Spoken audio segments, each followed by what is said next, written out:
Hi, everyone. Welcome to Higher Ground with Christina and Josh. We are your hosts, Christina Greenberg. Josh Czupryk. We're here to talk about talent, K12 education, anything else that you're interested in these days. We've been thinking a lot about leadership, so this episode's going to be about leaders and how important they are to their organizations and how we find, keep them, and support them, and how we help them find, keep, and support their people. Josh, I know it's kind of a hot topic. School is starting. I know I'm dropping a kid off at college in a week, and you've got your little one starting too. So it's definitely on all of our minds in this point in time. Absolutely. Yep. And I think really also as we're thinking about the global perspective of leaders, also really thinking about the faculty members that are on the ground that are starting this week, and then how we're helping support our leaders to listen to faculty so that way they have a pulse on what their faculty are thinking, because ultimately those are the folks that are in front of our students all day. Yeah. So in the talent landscape, one thing I think we have to always start with is what are the roles? What are we actually asking of people? Is it doable? Is it realistic? Are we connecting the right kinds of folks with the right jobs? I always think that there's no wrong person, there's just a mismatch between a job and a person sometimes. So I'm curious, as you think about that from the faculty perspective, what are the things leaders need to do to make sure that their folks are in the right seats and that they're giving them the support they need? Yeah, so I've been thinking about three schools specifically that have had really high faculty retention year over year, specifically post COVID. One is the Anchor School in Atlanta, and then two are here in Memphis. One is called Libertas School of Memphis, and it's a public charter Montessori school. And then the other is University Schools, and they are the training and lab schools at the University of Memphis. And when I zoom out and I think about all three of them, um, none of them are cookie cutters. So they all bring a practitioner approach to the way they think about faculty. And I had a superintendent use the analogy that leaders and faculty are like surgeons and doctors. They both play a role in the hospital and they both play a role in the school. And I think that there's this almost misnomer in the United States that like leaders are better than teachers, right? Or like hierarchically better. And actually, they're equal. They both serve decision making purposes and they both drive student achievement forward. And so I think really for the schools that are keeping faculty, it is thinking about how do you set up the conditions for faculty to make really smart, informed, and empowered decisions. And then if we think about from the leader perspective, I think you're exactly right. How are the folks managing the leader? Whether that's a network leader above them, a superintendent, a CEO, a board, how are they also helping the leaders get what they need so that they can do that effectively? And, sometimes I think we sort of forget about on both ends how we're supporting and coaching people. We talk a lot about it. We might send someone to a training here and there. We all know that's not really how you're going to get better long term, right? Like you might get an idea or two, but it's really through, intentional coaching and support, looking at your growth areas compared to where you need to be, looking at what are those activities or skill building opportunities that will help you on that, and really personalizing it to people. I think in that way is something that we usually forget about, both on the leader and the teacher angle. Yeah, I think it really goes back to being a practitioner. Every single day, every single moment, every single student, every single leader, it's different. If there was a, prescriptive, you do these five things with every single kid every single day, we would have no opportunity gap in the country. But really, when we think about teaching and leading as a profession and as a practice, I think that's where we can better define what that development in the job description looks like. One thing that you were telling me about, Josh, that I think is fascinating, and one of the things I love about the data you have access to is because you're posting so many roles and you're having so many folks interested in your positions and in the job board in general, you're getting a real sense of the landscape when people are looking for roles, what roles they're looking for, what's exciting to them. And you gave me, I'm going to tease a little bit here, but you gave me some really interesting data recently about when job seekers are looking that I think also relates to this topic. So I'm curious to hear more from you on that. Yeah, I had the hypothesis that people were looking for jobs in February and March. And I've been in a senior leader role at charter networks and districts the last 9 years. I mean, And that's the what everyone says, right? That's literally what yes, everybody. Yeah. everybody's like, your best people lock in February, and then there's this downward trajectory of who's available on the market until basically July. And so, to your point, what I looked at was reader engagement over the last 2 years. And I mean, it was hundreds of thousands of rows of data. And when I looked at it from a meta view in terms of, when are teachers looking? When are principals looking? When are superintendents and CEOs looking? There were two spikes. Now, there was a spike in February and March, so I will acknowledge that. But there was a spike that was double that in October. And when I took a step back, I was like floored when I looked at the first bar chart and was like, wait a second. Yeah, when you shared it with me, I was also like, oh my God, this changes everything. Like October, why would people be looking at October? And I was explaining as I transitioned out of my last assistant superintendent role, I had a couple months with my successor. And I was, talking about the ebbs and flows of the year. And I was like, look, summer is wild. You're doing facilities, you're getting nutrition set up, all the curriculum's coming in. The first 9 weeks, you're setting tone, you're making sure everything's flowing. It's like the second 9 weeks, it dies down until you hit winter break. Ooh, January starts. You're doing budgeting season, you're hiring, state testing. You would think the fourth quarter would be normal, but that's trips, that's prom, that's award banquets, that's everything closing out the year. So really, if you think about that second quarter, that is kind of the only time that people have to breathe during the year. And when I qualitatively stepped back and thought about it, coupled with that data, it made perfect sense. So really how leaders set the tone in August is going to set how their faculty are thinking about October, but it really also, to your point about network leaders, is going to set up how your school leaders and your network leaders are thinking about October as well. And to your point, if folks are starting to get squirrely in the fall and nervous, like, oh, can I do this? Or is this the right thing? Or what else could be out there? Like, that's a warning sign, right? From around like, okay, what are we doing to set the tone for the year? And again, it just goes back to, are we matching folks appropriately, right? Are we looking at what the job is and looking at the person and making sure there's a really fit?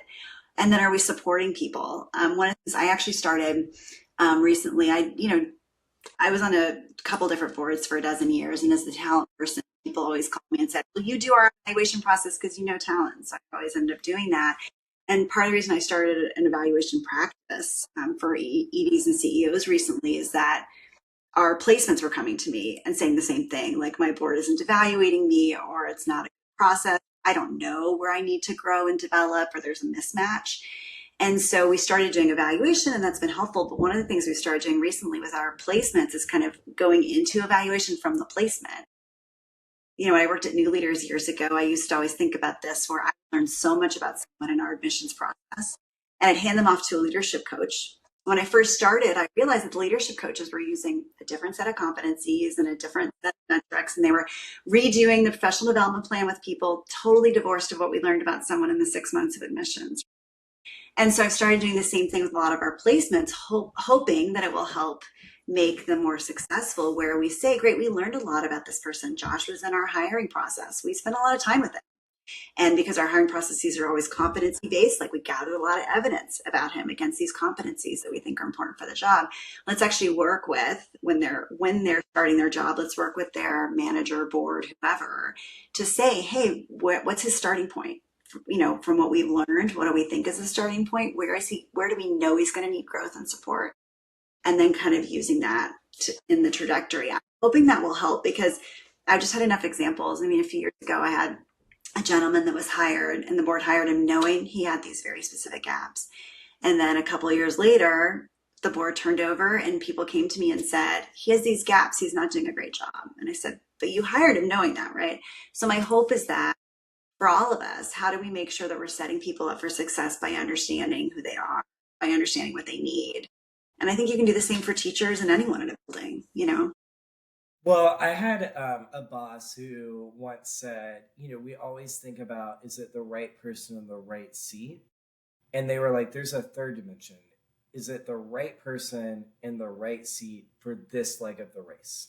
And I think all too often we match the first part um, with some level of clarity, depending on the organization, but we don't think about the leg of the race and specifically what the organization need is at that point and what the person's need is as well.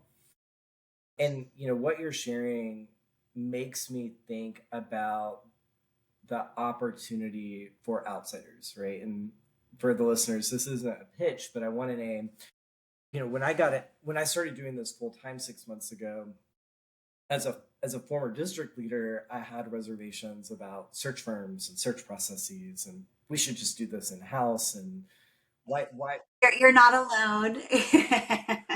why would you go outside? And it's been fascinating because even if a hiring manager, be that a board chair, be that a superintendent, executive director, whatever, whoever the person is, even if they have in mind their profile, even if they have in mind the person they might want to hire, going through a process where people's voices are heard, either families for the school or people who are already working at the school, students at the school, and being clear, like, you may not have veto power, but you do have input and we do want to hear.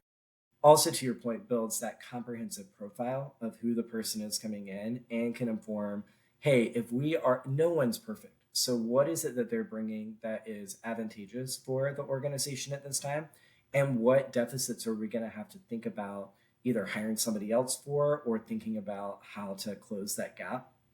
But that's one thing in terms of like bringing that external perspective for evaluation in and that external perspective for hiring, I think could be really advantageous. And I've become more of a believer in the last 6 months doing it because I'm like, oh, like, I'm not actually in the weeds with you every day at your school. And so how do you ask these three questions?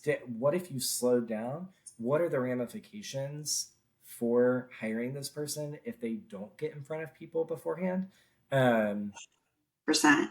yeah. You got to do both ends. Like, that's why we do for full executive searches, we do a thorough discovery process. And for schools, I actually send a survey to everyone in the community. And because also sometimes even if, we do focus groups and one-on-ones and we visit and, we talk with the board. We often do a town hall too, just to communicate what's going on, and town hall with panelists for them to be able to communicate with people. But I actually find that if you do a survey, if it's translated in multiple languages, you're giving everyone in the community an opportunity. Not everyone completes it, of course, right? Sometimes you have a pretty low pickup rate, but at least you're giving everyone an opportunity to express themselves. And you're not just selecting on who's closer to leadership or who happens to have language ability or who has time to show up at 8 a.m. on a Friday, right? And I think you're exactly right. And then same with finalists. And I will say, as someone that works a lot with boards, I often get pushback. Like, wait, didn't we just present the one person we're choosing? Isn't it risky to say, like, these folks could potentially, multiple people would meet with a community and they might like someone? And I say, yeah, but it's way more risky to pick someone no one's ever seen and to pick someone you haven't seen. I want to see them in the building. I want to walk the building with them and see how comfortable they are with your kids and community and your faculty, right? And I think that if you structure it the right way, if you're very clear about who makes decisions, that's another thing I always say too, is like, we're very clear about who's making the decision. We're not pretend that it's a group decision. It's not person or people who are actually making the decision. And you're very clear that person cares deeply about input and feedback and what people think. And then you collect, that's the other thing we do too on the back end, we collect surveys from everyone when they met with a finalist on what they thought. And we share that with the decision maker before the decision's made. So I think there are ways that you can also integrate that feedback in thoughtful ways and strategic ways that will get you to a better decision in the end. But I could nerd out forever on hiring of leaders. Probably not something everyone wants to talk about for hours, although I would. I guess I'm just thinking finally, like, if we're trying to, provide our outsider perspective, as you said, folks that have been doing this for a couple of decades plus, what would be a takeaway that we want to share with leaders or faculty or people hiring and managing and supporting leaders and faculty in this process? Yeah, so I'm biased. I'm going to go to the faculty level. And I think, of course, our school leaders and our network leaders are the ones who create the conditions that ultimately lead to faculty attrition. But I think the more that I've talked to departing teachers who are leaving for either other roles in the K-12 sector or leaving the sector altogether, qualitatively, of course, salary and benefits, comes to the forefront. But and I want to make sure I'm really clear: pay people as much as you can, give them the best benefits you can. Period. Number one. But You're very also, unprecedented with that. I don't think anyone that looks at your reads your post isn't wondering about your perspective on that. but I also say, and when I get beneath the surface, almost every faculty member shares, I knew what the salary was when I started pursuing becoming a teacher, right? Like I went in, you cannot be going into faculty in America without knowing that low pay is a part of it. What they didn't expect was the lack of respect. And it was the lack of respect of autonomy, the lack of respect of subject matter expertise, of pedagogy, and of time. And there have just been a few, and again, I go back to those 3 school examples, but I think about Libertas. And Libertas went to a model where they were noticing that a bunch of charter schools nationally were inadvertently incentivizing leaving the classroom. You could get more money, you could get more prestige if you became an instructional coach or a dean or an assistant principal, and people would listen to you. And they actually were like, what if we made it to where you shared a classroom with someone, you had more flexible time, we had paraprofessionals that did morning duty, lunch duty, afternoon duty, and you were treated the same way that a hospital would treat a doctor or a law firm would treat a lawyer. And we really thought through, how do we create and clear the playing field so you can do what you do best, which is think about how to deliver instruction in a high quality way for kids. And so my takeaway would be for leaders to, number one, listen to their faculty and ask them, what is getting in your way and what can I remove as a barrier? But the key there, Christina, that I keep beating the drum for leaders is then be quiet and listen to what people have to say. Don't defend yourself. Don't interject. Don't try to think about it out loud with them. Just be quiet and be present and listen. So I think that's it for the beginning of the year, is think about how to remove barriers to keep your faculty, but then instead of assuming what the barrier is, ask them and be quiet and listen. I love that. Asking early and often what people need. Yeah, no, that's definitely true. And I think remembering that it's the toughest work, or at least among the toughest work anywhere, right? As my husband used to always say, being a teacher, he's like, you have to show up every day. And if you haven't planned, even if you have planned, you don't know what's going to happen, right? And that you have to be ready for it. So I think of understanding and appreciating that, and appreciating all the folks in schools who are dealing with all the things they are these days. Well, I'm excited. This is super fun. This is a fun project that we're embarking on. We're going to put some resources in the comments for this. So if folks are interested in reading more about teachers and leaders, please subscribe to Josh's K12 Jobs Blast. He has the most comprehensive set of roles across the education spectrum. You definitely should subscribe. Check out Edgility Search on LinkedIn as well. And we're excited to keep talking to you all. Thanks, Christina. Thank you. Take care. Bye.